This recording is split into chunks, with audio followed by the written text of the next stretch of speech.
Segundo Samuel, capítulo 15. Com o passar do tempo, Absalão adquiriu um carro, cavalos e 50 guarda-costas. Toda manhã, ele se posicionava na estrada perto da entrada da cidade. Sempre que alguém aparecia com uma questão para o rei resolver, Absalão o chamava e dizia: "De onde você vem?" A pessoa respondia: "Sou de tal tribo de Israel." Então Absalão dizia: "Sua causa é justa, mas o rei não dará atenção." E dizia ainda: "Por que ninguém me constituiu juiz desta nação? Qualquer pessoa poderia trazer sua causa e eu a resolveria de maneira justa e transparente." Sempre que alguém o tratava com reverência, ele não se afetava. Tratava a pessoa como igual, com um abraço e beijo. Absalão fazia isso com todos que vinham tratar de algum assunto com o rei e conquistou a simpatia de todos em Israel. Passados 4 anos, Absalão foi falar com o rei.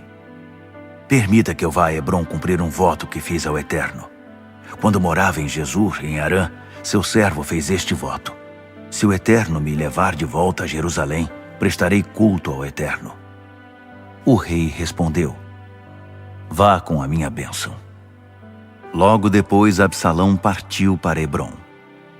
Mas nesse meio tempo, Absalão tinha enviado em segredo mensageiros por todas as tribos de Israel com esta mensagem: "Quando vocês ouvirem o som de trombetas, gritem: Absalão é rei em Hebrom."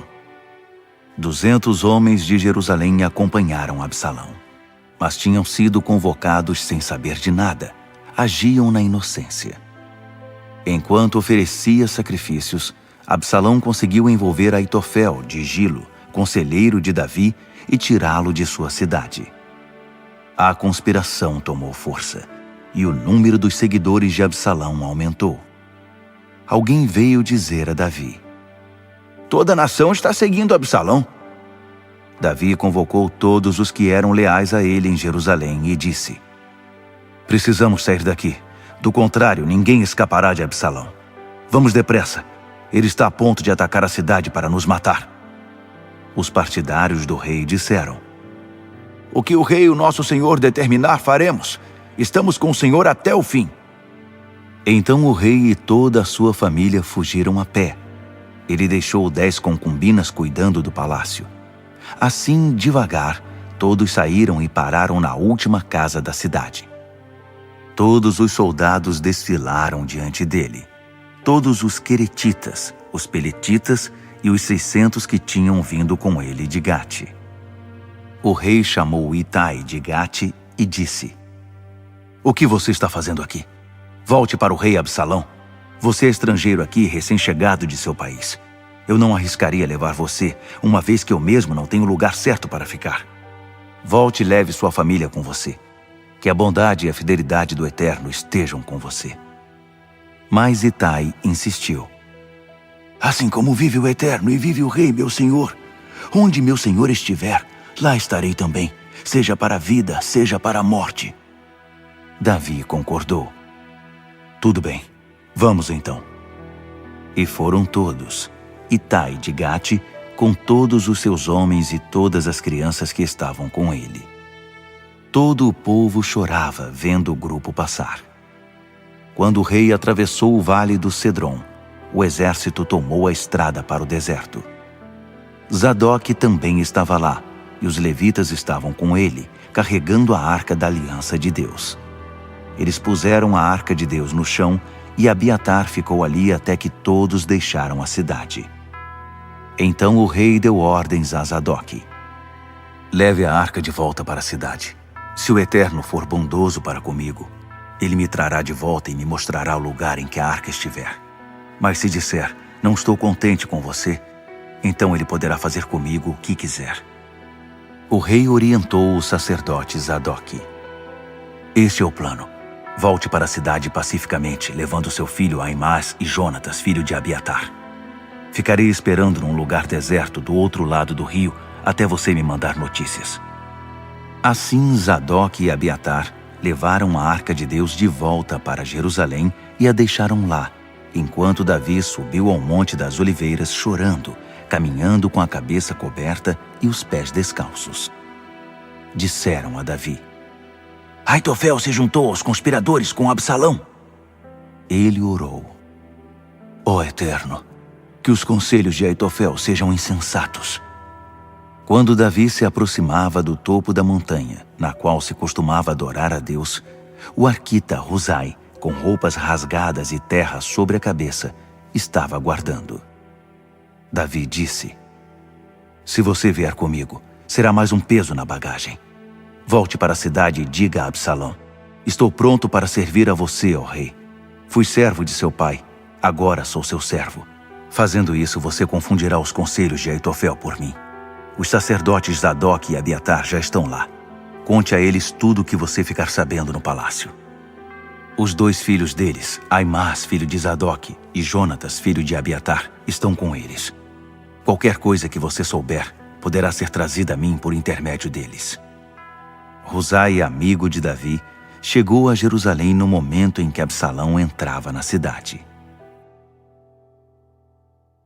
2 Samuel, capítulo 16. Logo que Davi atravessou o cume da montanha, ele encontrou Ziba, criado de Mefibosete, com 2 jumentos carregados com 200 pães, 100 bolos de passas, 100 cestas de frutas frescas e uma vasilha de couro de vinho. O rei disse a Ziba: Para que tudo isso? Ziba respondeu: Os jumentos são para a família do rei montar, os pães e as frutas são para alimentar os que o acompanham, e o vinho é para os que estão cansados de andar no deserto. O rei perguntou: E onde está o neto do seu senhor?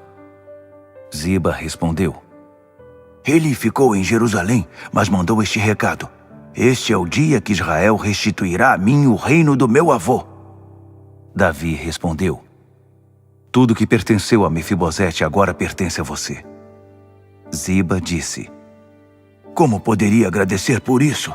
Serei eternamente devedor de meu senhor e rei, que eu nunca decepcione o senhor. Quando o rei chegou a Baurim, apareceu um homem que tinha ligações com a família de Saul. Seu nome era Simei, filho de Gera. Ele os seguia insultando e jogando pedras contra Davi e seus companheiros, criados e soldados. Além dos insultos, ele o amaldiçoava aos gritos: Fora! Fora, assassino! Sanguinário! O Eterno está castigando você por todos os crimes que cometeu contra a família de Saul e por tomar o reino dele. O Eterno já entregou o reino a seu filho Absalão. Olhe para você mesmo, um homem derrotado, porque não passa de um criminoso! Abisai, filho de Zeruia, disse: Esse cão morto não pode amaldiçoar o meu senhor, o rei, dessa maneira. É só mandar que eu corto a cabeça dele. Mas o rei disse: Por que vocês, filhos de Zeruia, estão sempre interferindo e me atrapalhando? Se ele está amaldiçoando é porque o Eterno mandou. Amaldiçoe Davi. Quem vai contrariá-lo? Davi prosseguiu, dirigindo-se a Abisai e ao restante do grupo: Além disso, até meu filho, minha carne e meu sangue, neste momento, está querendo a minha morte. Esse benjamita não está fazendo nada comparado a isso. Não se preocupem com ele. Deixem que ele amaldiçoe à vontade. O Eterno ordenou que ele fizesse isso. Talvez o Eterno enxergue a minha aflição e transforme as maldições em algo bom. Davi e sua comitiva seguiram caminho, enquanto Simei seguia ao longo da encosta da montanha, amaldiçoando e jogando pedras neles. Quando chegaram ao rio Jordão, Davi e sua comitiva estavam exaustos. Por isso, descansaram ali e renovaram suas forças. Enquanto isso, Absalão e seus homens já estavam em Jerusalém. Aitofel também estava com eles. Logo depois, Husai, o arquita, amigo de Davi, foi cumprimentar Absalão. Viva o rei para sempre! Viva o rei para sempre! Absalão disse a Husai: É assim que você mostra lealdade a um amigo? Por que não está com seu amigo Davi? Husai disse: Porque quero estar com quem o Eterno, esse povo e todo Israel escolheram. Quero permanecer com ele. Além disso, quem melhor que o filho para eu servir? Assim como servi a seu pai, estou pronto a servir ao Senhor. Absalão disse a Aitofel: Você está pronto para me aconselhar? O que devemos fazer agora? Aitofel disse a Absalão: Deite-se com as concubinas de seu pai, aquelas que ficaram para cuidar do palácio. Todos ficarão sabendo que o Senhor desonrou abertamente seu pai, e os que estão a seu lado se animarão. Absalão armou uma tenda no terraço à vista de todos e deitou-se com as concubinas de Davi. Os conselhos de Aitofel na época eram considerados palavras do próprio Deus. Essa era a reputação de Aitofel com Davi, e não era diferente com Absalão. Segundo Samuel, capítulo 17. Em seguida, Aitofel aconselhou Absalão: Deixe-me escolher 12.000 homens e partir esta noite atrás de Davi. Vou alcançá-lo quando ele estiver exausto e pegá-lo de surpresa. O exército fugirá e eu matarei Davi. Então trarei o exército de volta para o Senhor como uma noiva levada de volta ao noivo. Afinal, o Senhor está à procura de um só homem. Se ele for eliminado, a paz estará de volta. Absalão achou que seria uma excelente estratégia, e todas as autoridades de Israel concordaram. Ainda assim, Absalão ordenou: Chame Husai, o arquita. Vamos ouvir a opinião dele. Husai chegou, e Absalão contou a ele o plano. Esse foi o conselho de Aitofel. O que acha? Devemos pô-lo em prática? Husai disse: O conselho de Aitofel neste caso não foi bom. O Senhor conhece seu pai e os homens que estão com ele. Eles são corajosos e estão furiosos como uma ursa de quem tiraram um filhote. Seu pai é um guerreiro experiente. Ele não será apanhado de surpresa num momento como este. Enquanto conversamos aqui, ele provavelmente está escondido em alguma caverna ou em outro lugar. E se ele atacar os seus soldados de emboscada, logo se espalhará a notícia de que o exército de Absalão foi massacrado. Ainda que os seus soldados sejam valentes e corajosos como leões, o moral da tropa vai despencar com a notícia, pois todos em Israel sabem que tipo de guerreiro é seu pai e como são valentes os homens que estão com ele. O meu conselho? Reúna toda a nação, de Dan até Berseba, formando um exército numeroso como a areia do mar, comandado pelo Senhor pessoalmente. Nós os atacaremos onde quer que estejam. Cairemos sobre eles como orvalho sobre a terra. Estou certo de que não vai escapar ninguém. Se eles se refugiarem em alguma cidade, o exército utilizará todas as cordas que arranjar e arrastará tudo que estiver nessa cidade para o vale, sem deixar um pedregulho para trás. Absalão e todas as autoridades concordaram em que o conselho de Husai era melhor que o de Aitofel. O Eterno tinha decidido frustrar o bom conselho de Aitofel para que Absalão fosse arruinado. Logo depois, Husai foi contar aos sacerdotes Zadok e Abiatar. Aitofel aconselhou Absalão e as autoridades de Israel daquela maneira, mas eu aconselhei assim. Agora, enviem o quanto antes esta mensagem a Davi. Não passe a noite deste lado do Jordão. Atravesse imediatamente o rio. Do contrário, o rei e todos os que estiverem com o Senhor serão massacrados. Jonatas e Aimaas estavam em En-Regel, aguardando o recado que seria trazido por uma criada. Dali eles partiram para transmiti-lo ao rei Davi, pois não se arriscavam a entrar na cidade. Mas um soldado os viu e contou a Absalão. Os dois saíram correndo e se refugiaram na casa de um homem em Baurim. Ele tinha uma cisterna no quintal, e eles se esconderam ali. A mulher cobriu a cisterna com um tapete e espalhou grãos sobre ele, para que ninguém percebesse nada de estranho. Logo depois, os servos de Absalão chegaram àquela casa e perguntaram: Você viu Aimaas e Jonatas? A mulher respondeu: Eles estavam indo na direção do rio. Eles os procuraram, mas não acharam. Então voltaram para Jerusalém. Depois que eles foram embora, Aimaas e Jonatas saíram da cisterna e foram levar o recado a Davi. Levante-se e atravesse o rio imediatamente. Aitofel tem um plano contra o Senhor. Davi e seu exército não perderam tempo e se puseram a caminho atravessando o Jordão. Quando amanheceu, todos já tinham atravessado o Jordão. Quando Aitofel percebeu que seu conselho não seria seguido, montou em seu jumento e partiu para sua cidade. Depois de deixar pronto o seu testamento de ter posto a casa em ordem, enforcou-se e assim morreu. Ele foi sepultado no túmulo da família. Enquanto Davi chegava a Maanaim, Absalão e todo o exército de Israel atravessavam o Jordão. Absalão designou Amasa, comandante do exército, no lugar de Joabe.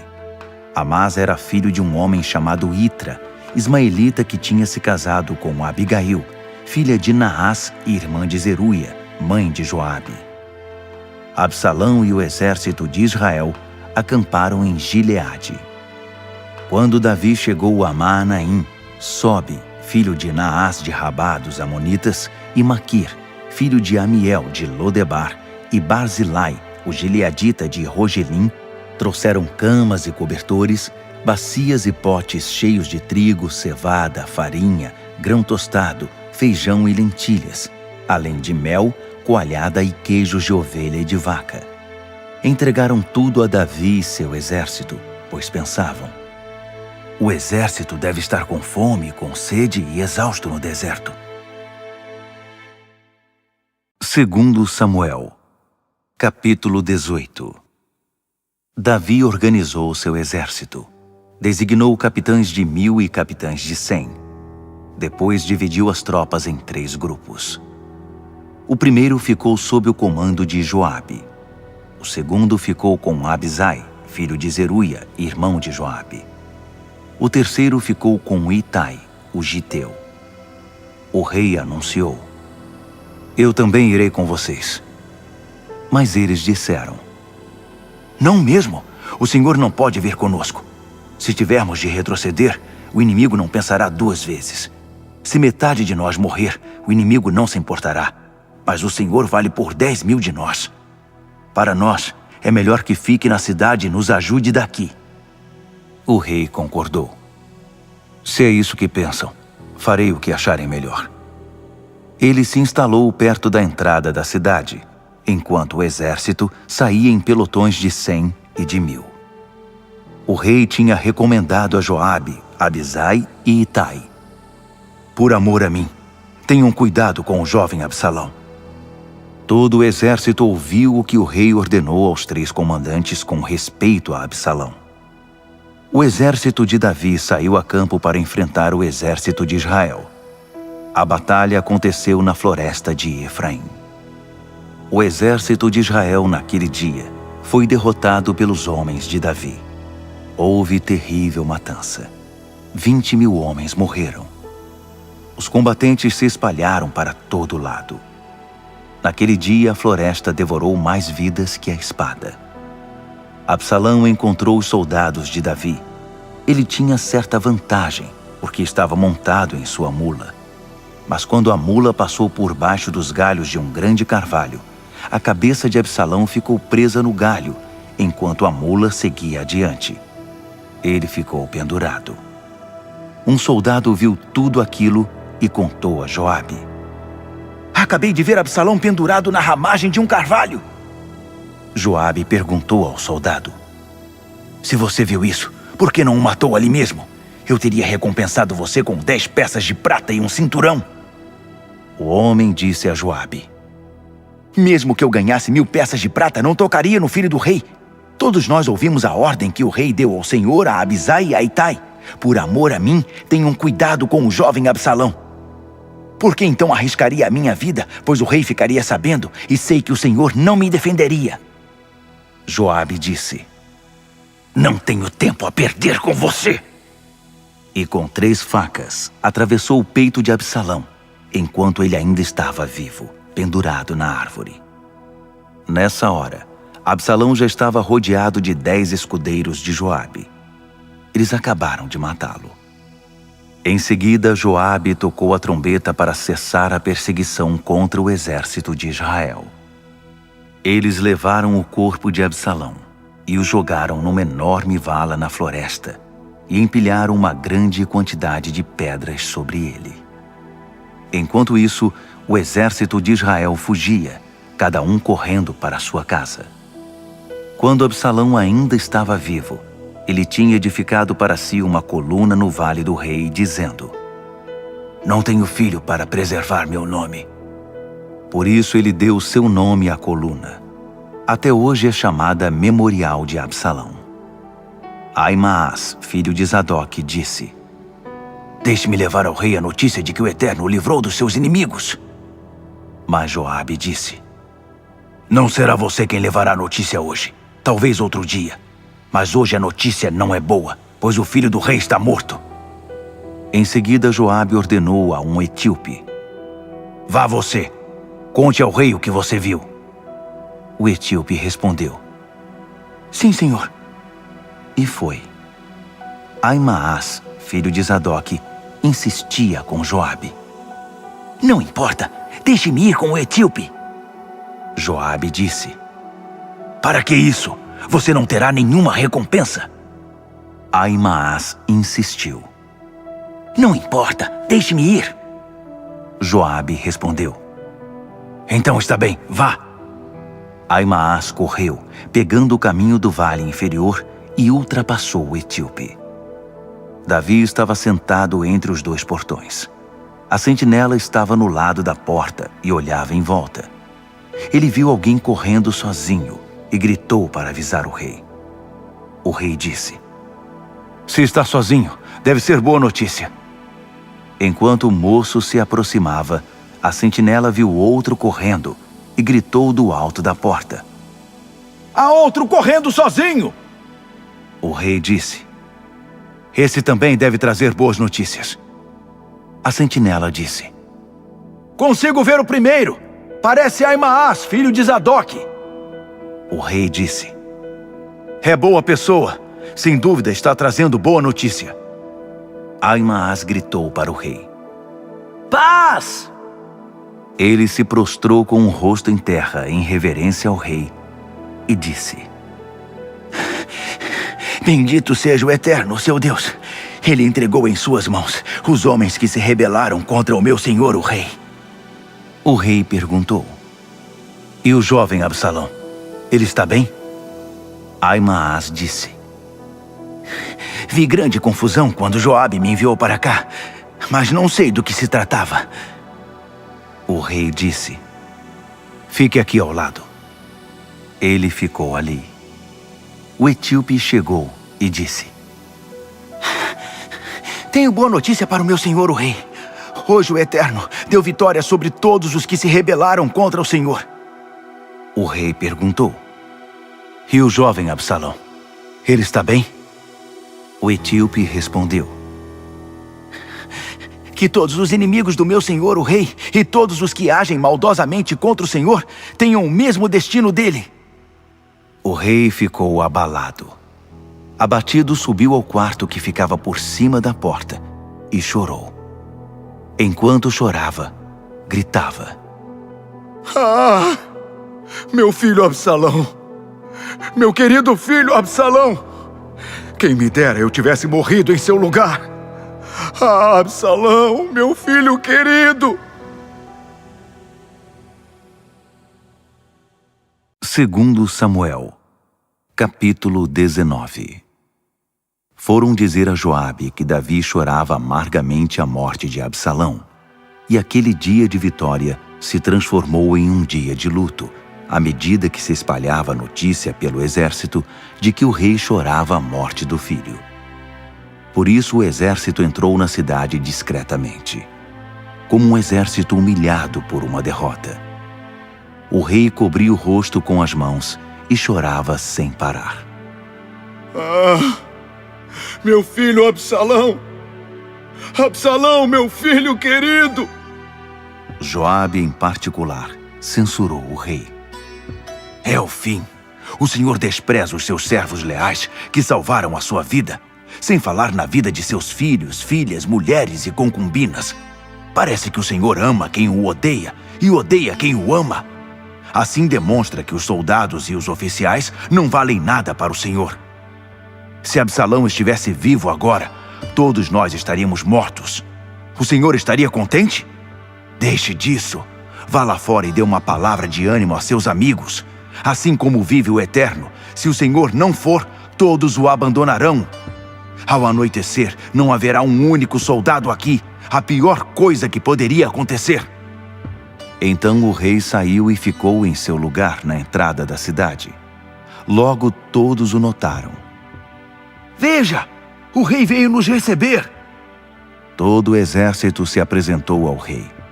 Mas os israelitas fugiram do campo de batalha direto para casa. Enquanto isso, o povo de todas as tribos de Israel reclamava com os líderes. Não foi o rei que nos salvou das mãos dos inimigos e nos livrou da opressão dos filisteus? Depois, ele teve de fugir do país por causa de Absalão. Agora Absalão, a quem proclamamos rei, está morto. O que estamos esperando? Por que não trazemos o rei de volta? Quando Davi soube do que estava acontecendo, mandou dizer aos sacerdotes Zadoque e Abiatar: perguntem às autoridades de Judá, por que estão demorando tanto para levar o rei de volta a seu palácio? Somos todos irmãos. Vocês são meu sangue e minha carne. Então, por que vocês seriam os últimos a me levar de volta? Digam ainda a Amasa: você também é meu sangue e minha carne. Deus é testemunha de que nomeei você comandante do exército no lugar de Joabe. Davi conquistou a simpatia de Judá, e todos concordaram em dizer ao rei: voltem, o Senhor e todos os seus partidários. Então o rei voltou. Ele chegou ao Jordão no momento em que o povo de Judá chegava a Gilgal para recepcionar o rei e ajudá-lo a atravessar o rio.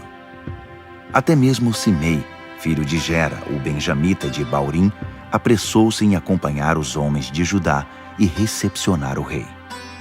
1000 benjamitas foram com ele.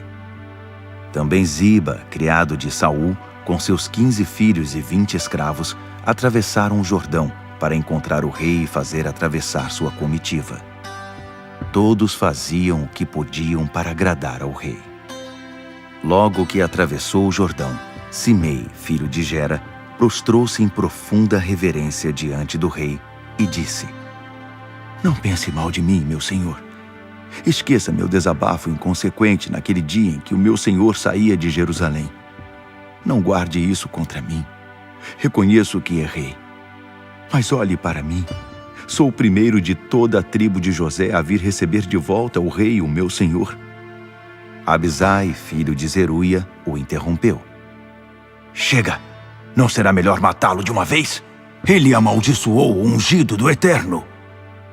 Mas Davi disse: o que vocês têm com isso, filhos de Zeruia? Por que insistem em criar confusão? Ninguém será morto hoje. Sou rei sobre Israel outra vez. O rei olhou para Simei e disse: você não morrerá. Davi jurou isso a ele. Mefibosete, neto de Saul, também chegou de Jerusalém para saudar o rei.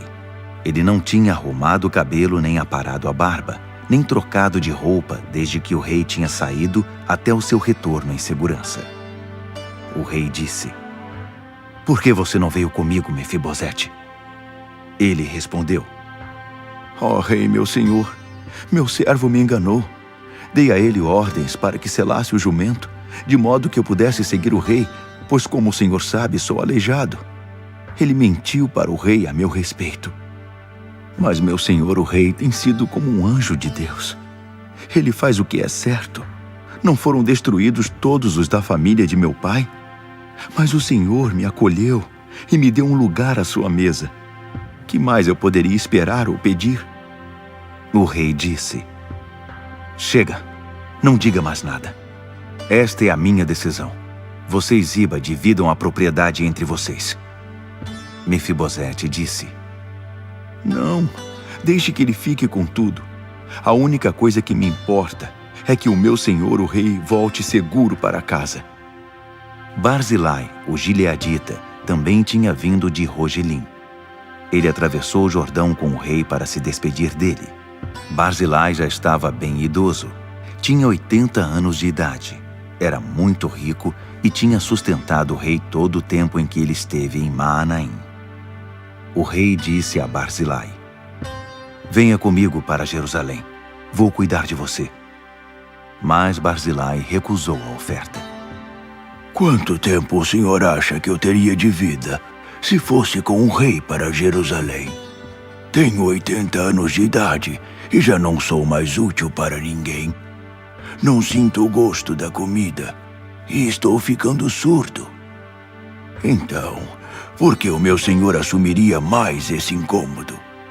Vou acompanhar o rei até um pouco mais adiante do Jordão. Mas por que o rei me retribuiria por isso? Deixe-me voltar e morrer em minha cidade natal e ser sepultado com meu pai e minha mãe. Mas aqui está o meu escravo Quimã. Ele poderá acompanhar o senhor em meu lugar. Faça com ele o que achar melhor. O rei disse: está bem, Quimã irá comigo. Eu cuidarei bem dele. Se você se lembrar de alguma outra coisa, avise-me, e eu farei por você. O exército atravessou o Jordão, mas o rei permaneceu do outro lado. Davi beijou e abençoou Barzilai, que voltou para casa. O rei atravessou para Gilgal, e Quimã foi com ele. Todo o exército de Judá e metade do exército de Israel acompanhavam o rei. Os homens de Israel foram perguntar ao rei: por que nossos irmãos, os homens de Judá, tomaram conta de tudo, como se mandassem no rei, escoltando o Senhor, sua família e seus aliados mais próximos na travessia do Jordão? Os homens de Judá retrucaram: porque o rei é nosso parente, só por isso? Mas por que criar caso? Não somos tratados com privilégios por causa disso, somos?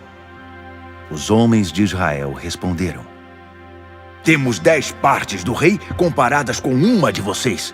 Além do mais, somos os primogênitos. Então por que temos de ser tratados como cidadãos de segunda categoria? Foi nossa ideia trazê-lo de volta. Mas os homens de Judá foram mais agressivos que os homens de Israel. 2 Samuel, capítulo 20. Naquele momento, um jovem imprestável chamado Seba, filho de Bicri de Benjamim, tocou uma trombeta e gritou para o povo: não temos nada com Davi! Não há futuro para nós com o filho de Jessé! Vamos embora daqui, Israel! Volte cada um para a sua casa! Todos os homens de Israel abandonaram Davi e seguiram Seba, filho de Bicri. Mas os homens de Judá permaneceram leais a ele. Acompanharam o rei desde o Jordão até Jerusalém. Quando o rei Davi chegou de volta a Jerusalém, tomou as 10 concubinas que deixara vigiando o palácio e as isolou sob a proteção de guardas. Ele supria as necessidades delas, mas não as visitava. Elas ficaram praticamente prisioneiras até a morte, viúvas de marido vivo. O rei deu ordens a Amasa: daqui 3 dias, reúna os homens de Judá. Amasa foi cumprir a ordem, mas demorou a voltar. Por isso Davi disse a Abisai: Seba, filho de Bicri, nos atacará e fará pior que Absalão. Reúna meus homens e vá à procura dele, antes que se refugie em alguma fortaleza na qual não consigamos apanhá-lo. Então, sob o comando de Abisai, os melhores soldados, os homens de Joabe, os queretitas e os peletitas, saíram de Jerusalém em busca de Seba, filho de Bicri. Aproximando-se da rocha de Gibeon, Amasa veio ao encontro deles. Joabe estava em traje militar com uma espada presa à cintura, mas a espada escapou e caiu no chão. Joabe cumprimentou Amasa: Como está, meu irmão? E segurou a barba de Amasa com a mão direita, como se fosse beijá-lo. Amasa não tinha percebido que Joabe tinha uma espada na outra mão. Joabe enterrou a espada na barriga dele e suas entranhas caíram no chão. Nem foi necessário outro golpe. Amasa morreu na hora. Depois, Joabe e seu irmão Abisai seguiram caminho em busca de Seba, filho de Bicri. Um dos soldados de Joabe pôs-se a seu lado e gritou: Todos os que quiserem ficar do lado de Joabe e apoiar Davi, sigam Joabe!" Enquanto isso, o corpo de Amasa continuava caído no meio da estrada, numa poça de sangue. Vendo o moço que todo o exército parava para olhar, arrastou o corpo de Amasa para fora da estrada e o cobriu com um pano, para não despertar curiosidade. Depois que o retirou dali, os soldados passavam normalmente em busca de Seba, filho de Bicri. Seba percorreu todas as tribos de Israel até Abel-Bet-Maaca.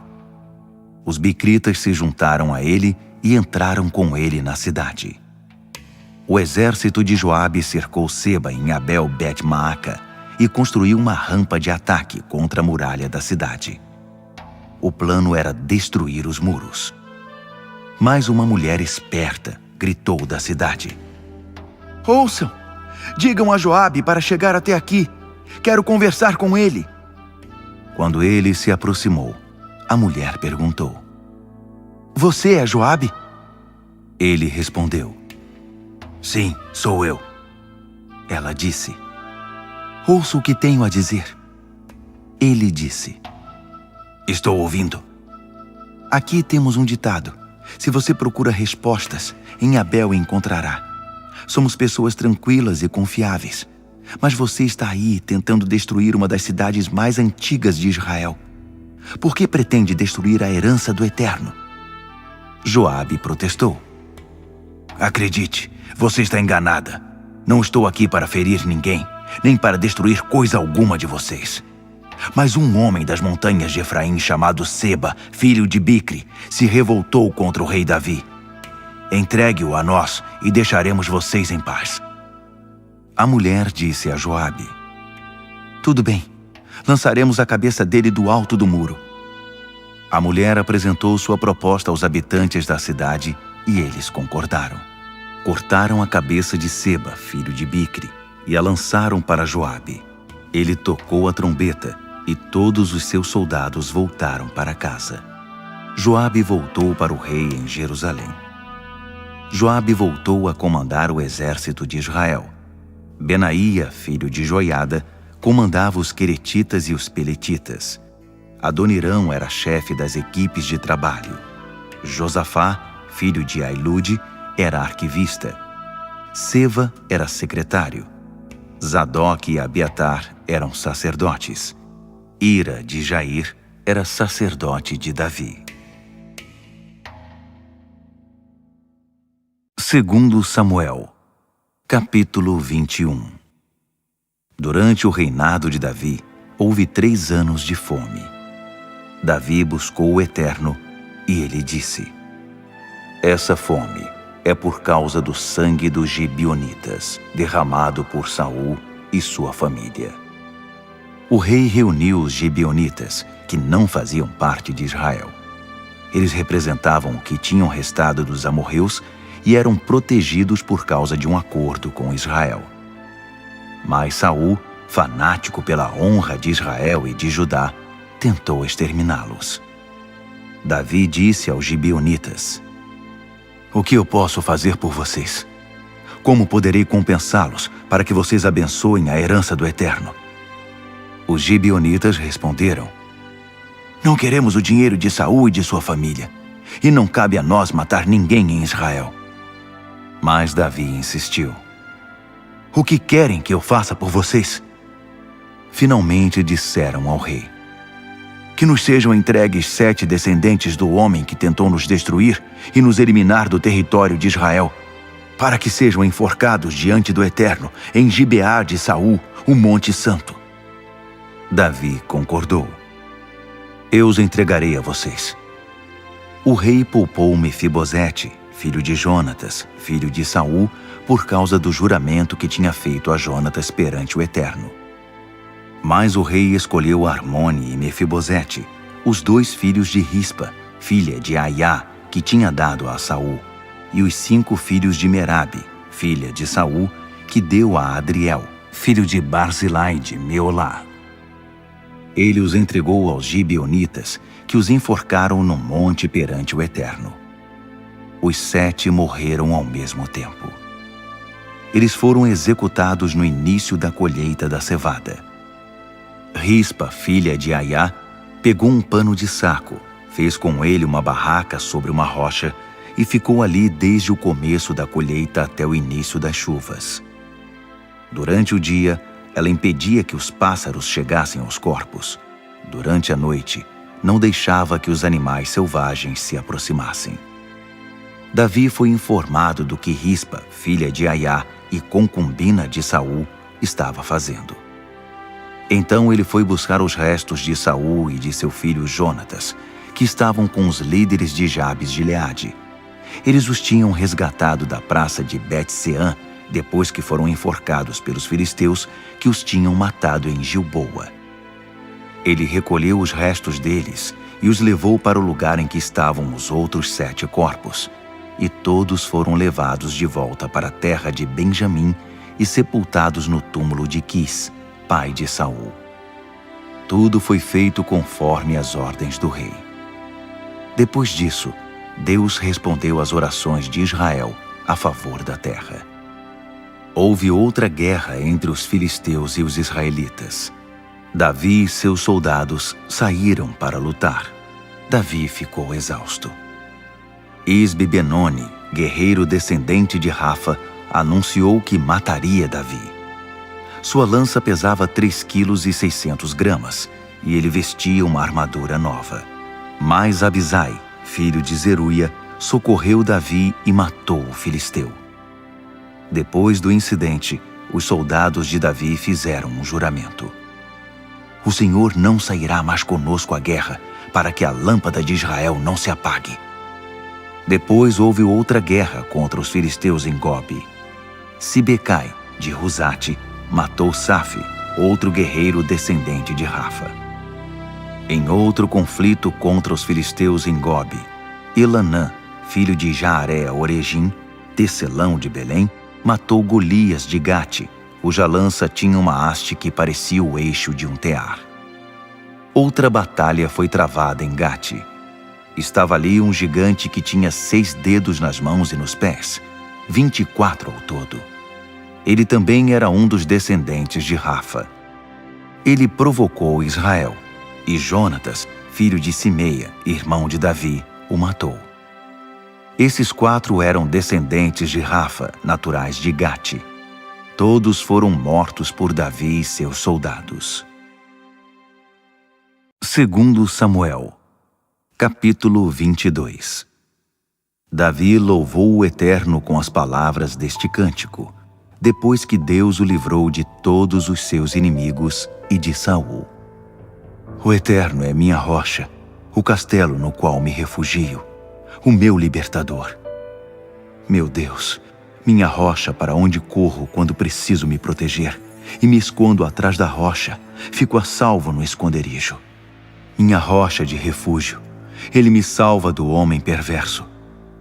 Louvo o Eterno, é digno de louvor, e nele encontro segurança e salvação. As ondas da morte quebraram sobre mim, torrentes de destruição me apavoraram. As cordas do inferno me prenderam, e armadilhas de morte me cercaram. Clamei ao Eterno na minha angústia, ao meu Deus clamei. Do seu aposento ele me ouviu. O meu clamor chegou à sua presença, uma audiência particular. A terra tremeu e sacudiu. Os alicerces do céu sacudiram como folhas, tremeram como folhas de álamo por causa de sua ira. Das suas narinas saiu fumaça, sua boca cuspia fogo. Línguas de fogo foram lançadas. Ele baixou o céu. Ele desceu. Debaixo dos seus pés abriu-se um abismo. Ele montou uma criatura voadora, veloz sobre as asas do vento. Ele se cobriu com densas nuvens de chuva, mas o brilho da sua presença irrompeu, como um grande leque de fogos. O Eterno trovejou do céu. O Altíssimo provocou grande estrondo. Lançou flechas e espantou os inimigos. Arremessou raios e os fez fugir. Os lugares secretos do oceano foram expostos. As profundezas da terra foram descobertas quando o Eterno protestou e despejou sua fúria. Mas ele me segurou. Me alcançou desde o céu até o mar. Tirou-me do oceano de ódio, do caos do inimigo, do abismo em que estava me afundando. Eles me feriram quando eu estava abatido, mas o Eterno foi o meu auxílio. Ele me pôs em lugar espaçoso. Fui posto a salvo graças a seu amor. O Eterno me recompensou por tudo que fiz quando me apresentei diante dele. Quando terminei a minha obra, ele me deu refrigério. De fato, tenho procurado seguir os caminhos do Eterno. Levo Deus a sério. Todos os dias observo as obras de Deus. Não me esqueço de nenhum detalhe. Sinto-me refeito e continuo atento aos meus passos. O Eterno reescreveu a minha vida quando abri o livro do meu coração diante dele. Tu não abandonas os que se apegam a ti. És correto com os que são corretos contigo. És bondoso para os bons, mas és severo com os perversos. Acodes os abatidos, mas humilhas os soberbos. Tu, ó Eterno, és a luz do meu caminho. O Eterno dissipa as trevas. Esmago exércitos inteiros. Transponho enormes barreiras. Que Deus! Seus caminhos são planos e retos. Sua palavra é provada. Todos os que nele se refugiam encontram proteção. Há outro Deus igual ao Eterno? Não estamos sobre a rocha? Não é esse o Deus que me capacitou a lutar e dirigiu o meu caminho? Corro como uma gazela. Sou o rei da montanha. Ele me preparou para lutar. Posso vergar um arco de bronze. Tu me proteges com o escudo da salvação. Tocas em mim e me sinto fortalecido. Alargas debaixo dos meus pés o caminho, para que os meus passos não vacilem. Quando persigo os meus inimigos, eu os alcanço. Não desisto deles até que estejam mortos. Esmago-os. São derrotados definitivamente. Depois passo por cima deles. Tu me preparaste para lutar, para esmagar os soberbos. Fizeste os meus inimigos virarem as costas, para que eu pudesse eliminar os que me odiavam. Eles gritaram pedindo ajuda, mas ninguém os socorreu. Clamaram ao Eterno e não receberam resposta. Eu os transformei em pó, e eles foram espalhados ao vento. Eu os lancei fora como um lixo numa vala. Tu me livraste das rebeliões do povo, e fizeste de mim chefe das nações. Povos de que nunca ouvi falar vieram me servir, e quando ouviram a minha voz, se renderam. Entregaram-se, saindo aterrorizados dos esconderijos. Viva o Eterno! Bendito seja a minha rocha, Deus, a minha torre de salvação. Esse Deus me defende e faz calar os que me acusam. Ele me livrou da ira do inimigo. Tu me livraste das garras dos arrogantes. Salvaste-me dos agressores. Por isso engrandeço a ti, ó Eterno, entre todas as nações. Por isso cantarei louvores que rimam com o teu nome. O rei conquista grandes vitórias. O escolhido de Deus é amado. Estou falando de Davi e todos os seus descendentes, sempre. Segundo Samuel, capítulo 23. Estas foram as últimas palavras de Davi. Voz do filho de Jessé.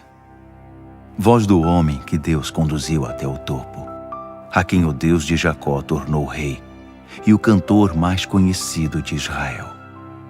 O Espírito do Eterno falou por meu intermédio. Suas palavras se formaram em meus lábios. O Deus de Israel falou a mim, a rocha de Israel me disse: aquele que governa de maneira justa e correta, que administra com o temor de Deus, é como a luz do amanhecer num dia sem nuvens, como a grama verde que cobre o chão, crescendo sob o ar puro. Foi assim a minha dinastia, pois Deus cumpriu seu acordo comigo. Ele fez uma promessa e a cumpriu fielmente. Todas as minhas vitórias e todos os meus desejos Ele fará prosperar. Mas os ímpios são como espinhos amontoados e lançados fora. Neles não se deve tocar. Mantenham distância com um rastelo ou um cabo. São excelentes como lenha. Estes foram os valentes guerreiros de Davi. Jabezão, um taqumonita, era chefe dos 3 principais oficiais. Certa vez, com sua lança, atacou 800 homens e matou todos num só dia. Em segundo lugar entre os 3 estava Eleazar, filho de Dodô, o Aueita. Ele estava com Davi quando os filisteus os enfrentaram em Pas-damim. Quando os filisteus se prepararam para a batalha, Israel retrocedeu. Mas Eleazar permaneceu onde estava e matou filisteus à torto e à direito até ficar exausto, mas sem largar a espada. Naquele dia o Eterno concedeu grande vitória. O exército se juntou outra vez a Eleazar, mas apenas para saquear os filisteus. Samá, filho de Agé de Harar, era o terceiro. Os filisteus se reuniram para a batalha em Leí, onde havia uma lavoura de lentilhas. Israel fugiu dos filisteus, mas Samá ficou no meio da plantação e a defendeu com coragem. Os filisteus foram derrotados. Outra grande vitória concedida pelo Eterno. Certa vez, no período da colheita, os 3 se separaram dos 30 e se juntaram a Davi na caverna de Adulão. Havia um grupo de filisteus acampados no vale de Refaim. Enquanto Davi se escondia na caverna, os filisteus acamparam em Belém. Um dia, Davi suspirou. Como gostaria de beber água do poço da entrada de Belém. Então os 3 entraram no acampamento dos filisteus, tiraram água do poço que ficava na entrada de Belém e a trouxeram para Davi. Mas Davi não quis beber. Ele a derramou como oferta ao Eterno, dizendo: De modo algum, ó Eterno, eu beberia esta água, porque não é apenas água, é o sangue dos 3. Eles arriscaram a própria vida para trazê-la até mim. Por isso Davi se recusou a beber. Era esse tipo de coisa que esses 3 guerreiros faziam. Abisai, irmão de Joabe, filho de Zeruia, era chefe dos 30. Certa vez, ele foi condecorado por matar 300 homens com sua lança, mas nunca recebeu as mesmas honras que os 3. Ele era o mais respeitado dos 30 e era o capitão, mas não estava incluído entre os 3 guerreiros principais. Benaía, filho de Joiada de Cabzeel, era um soldado corajoso, responsável por atos heróicos. Certa vez ele matou 2 leõezinhos em Moabe. Outra vez, no meio da neve, entrou num buraco e matou um leão. Em outra ocasião, matou um egípcio de grande estatura. O egípcio estava armado com uma lança e Benaía o enfrentou apenas com uma vara. Ele arrancou a lança da mão do egípcio e o matou com ela. Benaía, filho de Joiada, ficou famoso por esses atos, mas não alcançou o posto dos 3. Ele era muito respeitado pelos 30, mas não estava incluído entre os 3. Davi o pôs como chefe de sua guarda pessoal.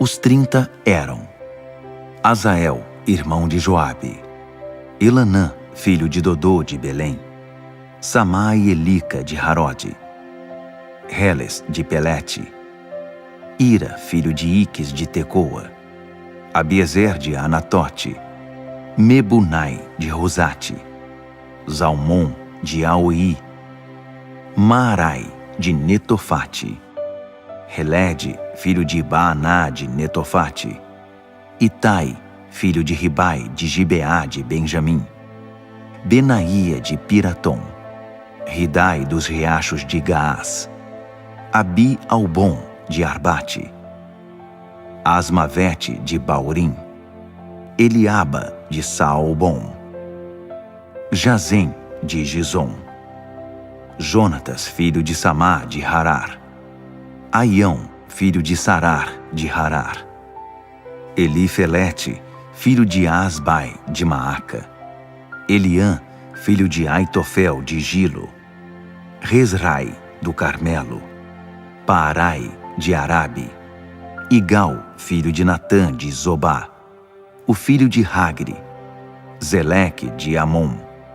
Naarai, de Beerote, escudeiro de Joabe, filho de Zeruia. Ira e Garebe, de Jatir. E o Hitita Urias. Ao todo, 37. Segundo Samuel, capítulo 24. Mais uma vez, o Eterno se enfureceu contra Israel. Ele testou Davi, dizendo: faça um censo de Israel e de Judá. Davi deu ordens a Joabe e aos oficiais do exército, dizendo: percorram todas as tribos de Israel, desde Dan até Berseba, e façam um levantamento de toda a população. Quero saber o número de habitantes. Joabe resistiu e disse ao rei: que o Eterno multiplique 100 vezes o número de pessoas à vista do meu senhor. Mas qual a necessidade disso? O rei, entretanto, insistiu, e Joabe e os oficiais do exército se despediram do rei e saíram para levantar o censo de Israel. Atravessaram o Jordão, começando em Aroer pela cidade no vale de Gate, perto de Jazer. Prosseguiram para Gileade, passaram o Hermon. Depois, seguiram para Dan e contornaram Sidom. Percorreram a fortaleza de Tiro e todas as cidades dos heveus e dos cananeus. Finalmente chegaram ao Neguebe de Judá, em Berseba. Percorreram todo o país. Depois de 9 meses e 20 dias, voltaram para Jerusalém. Joabe entregou os resultados do censo ao rei. Em Israel havia 800.000 homens capazes de lutar, e em Judá 500.000. Mas depois de tudo feito, Davi se sentiu culpado por ter levantado o censo da população, confiando nos dados apurados. Davi orou ao Eterno: pequei contra ti no que acabei de fazer, mas peço-te que perdoes a minha culpa. Fui imprudente. No dia seguinte, quando Davi se levantou, veio a palavra do Eterno ao profeta Gade, conselheiro espiritual de Davi. Vá dizer a Davi: o Eterno diz o seguinte: há 3 castigos que posso dar. O que você escolher, eu executarei. Gade entregou a mensagem. O Senhor prefere 3 anos de seca na terra, 3 meses fugindo dos seus inimigos enquanto eles o perseguirem, ou 3 dias de epidemia no país? Pense e resolva. O que devo dizer a quem me enviou? Davi disse a Gade: são todos terríveis, mas prefiro ser punido pelo Eterno, cuja misericórdia não tem fim, a cair nas mãos dos homens. O Eterno enviou uma epidemia desde cedo até a noite. Desde Dan até Berseba, morreram 70.000 pessoas.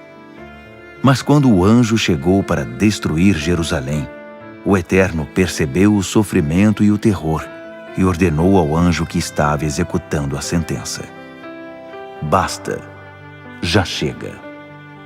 O anjo do Eterno tinha acabado de chegar à eira de Araúna, o Jebuseu. Davi olhou e viu o anjo se movendo entre a terra e o céu, com a espada pronta para ferir Jerusalém. Davi e seus conselheiros se curvaram em oração e se vestiram de pano de saco. Quando Davi viu o anjo pronto para matar o povo, orou dizendo: fui eu que pequei. Eu, o pastor, cometi esse erro. Mas o que estas ovelhas fizeram de errado? Castigue a mim e a minha família, mas não a eles. Naquele mesmo dia, Gade procurou Davi e disse: construa um altar na eira de Araúna, o Jebuseu. Davi foi cumprir a ordem do Eterno, transmitida por Gade. Quando Araúna viu Davi e seus homens se aproximando, prostrou-se com o rosto em terra e respeitosamente disse ao rei: por que meu senhor o rei veio me ver? Davi respondeu: Vim comprar a sua eira para construir um altar ao Eterno, e por fim a esta calamidade. Araúna disse: Meu senhor, pode pegar e sacrificar o que quiser. Ali está um boi para o holocausto. A canga e as tábuas para debulhar podem servir de lenha para a fogueira. Dou tudo isso ao rei. Que o Eterno, seu Deus, tenha misericórdia do Senhor. Mas o rei disse a Araúna: De modo algum, quero pagar preço justo por tudo isso. Não oferecerei ao Eterno, meu Deus, sacrifícios que não me custem nada. Então Davi comprou a eira e o boi por 50 peças de prata. Ele construiu um altar ao Eterno e sacrificou ofertas queimadas e ofertas de paz. O Eterno ouviu a sua oração e fez cessar a calamidade.